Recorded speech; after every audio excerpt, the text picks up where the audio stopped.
Selamat datang dalam pembelajaran PPKN bersama Pak Is. Kali ini kita akan memasuki bab kelima kelas 8 mengenai Sumpah Pemuda dalam Bhinneka Tunggal Ika.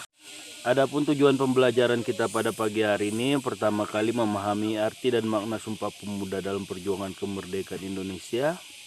Kedua, Bapak harapkan kalian mampu menjelaskan peranan perjuangan pemuda dalam organisasi kepemudaan untuk kemerdekaan Indonesia. Ketiga, memahami organisasi pemuda apa saja yang terbentuk pada tahun 1945. Baiklah, pertama kita akan membahas arti dan makna Sumpah Pemuda. Sumpah Pemuda berasal dari dua kata, yakni sumpah yang berarti itu janji atau ikrar atau ketetapan yang telah dibuat hati yang harus dilaksanakan, dan kata pemuda yang berarti manusia yang termasuk dalam kelompok golongan orang-orang yang di bawah usia 30 tahun. Jadi Sumpah Pemuda adalah janji atau ikrar atau ketetapan hati yang dikumandangkan oleh kaum pemuda yang di bawah usia 30 tahun untuk harus dilaksanakan demi kepentingan mereka.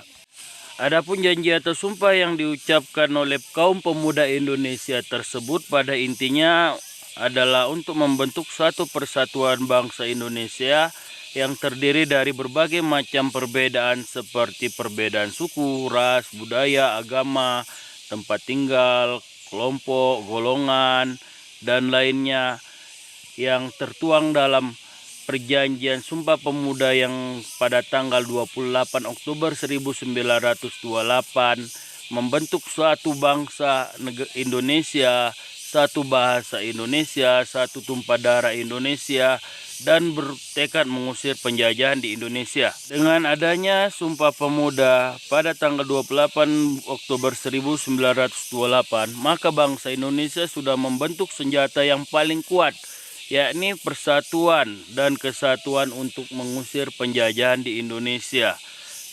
Karena dengan adanya persatuan, maka seluruh rakyat Indonesia menjadi lebih solid, menjadi kompak, menjadi lebih kuat sebagaimana yang diajarkan bersatu kita teguh, bercerai kita akan runtuh. Peranan perjuangan pemuda dalam organisasi kepemudaan dalam merebut kemerdekaan Indonesia sangatlah penting. Karena di dalam masa penjajahan tahun 1945 hanya kaum-kaum pemuda lah yang memiliki ilmu pengetahuan dan skill serta mengetahui tujuan kehidupan mereka ke depan. Mereka mempelajari berbagai macam ilmu budaya dari bangsa asing sehingga mereka mengetahui bagaimana kehidupan mereka ke depannya apabila masih penjajah dalam masa penjajahan. Oleh karenanya mereka membentuk berbagai upaya untuk membentuk kekuatan yang bisa mengusir penjajahan demi masa depan mereka.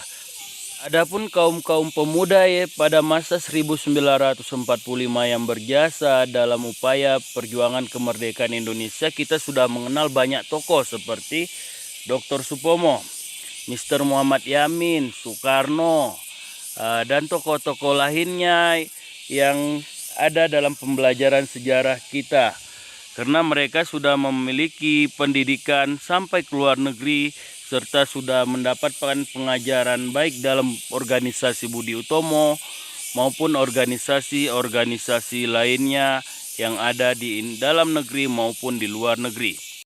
Upaya perjuangan kaum pemuda dalam kemerdekaan Indonesia itu pertama kali mereka membentuk kelompok-kelompok organisasi ke daerahnya sendiri dengan tujuan untuk memperkuat pemuda-pemuda berdasarkan daerahnya sendiri, seperti organisasi Trikoro Darmo yang didirikan oleh R. Satiman Widyo Sanjoyo di Gedung Stopia pada tahun 1915.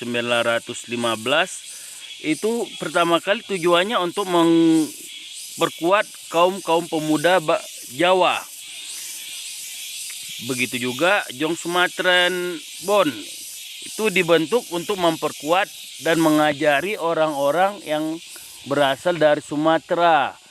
Mereka memberikan pendidikan, memberikan skill, memberikan modal untuk hidup, memberikan pengetahuan untuk kehidupannya ke depan, serta Jong Ambon memberikan penguatan pada pemuda-pemuda Ambon, serta pemuda-pemuda lainnya memiliki organisasi kepemudaan untuk memperkuat daerahnya masing-masing.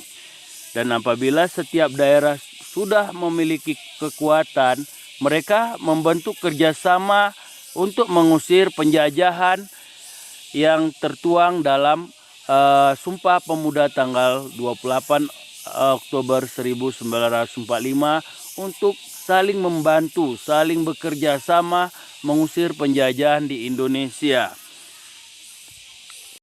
Inilah upaya-upaya yang dilakukan oleh kaum pemuda pada masa di perjuangan kemerdekaan Indonesia. Jadi pertama kali mereka mendapatkan pendidikan, kemudian mereka membentuk kerjasama di daerahnya masing-masing, hingga kemudian membentuk kerjasama dalam satu Indonesia sehingga menjadi lebih kuat untuk mengusir penjajahan. Dan ini hanya bisa dilakukan oleh kaum-kaum pemuda karena memiliki ilmu pengetahuan, keterampilan, dan pandangan hidup ke depan. Oleh karena itu, kita pada masa sekarang ini harus memahami upaya dan semangat kaum pemuda dan pentingnya ilmu pengetahuan dan skill agar kita bisa memperkuat negara kita. Setelah mendengar penjelasan pembelajaran kita pada pagi hari ini, Bapak harap kalian bisa menjelaskan arti dan makna Sumpah Pemuda, kemudian menjelaskan bagaimana peranan pemuda dalam kemerdekaan Indonesia dalam organisasi, lalu menjelaskan organisasi apa aja yang ada serta tujuannya yang bisa kalian baca dalam buku pegangan siswa kalian. Demikian pembelajaran kita. Sekian, terima kasih.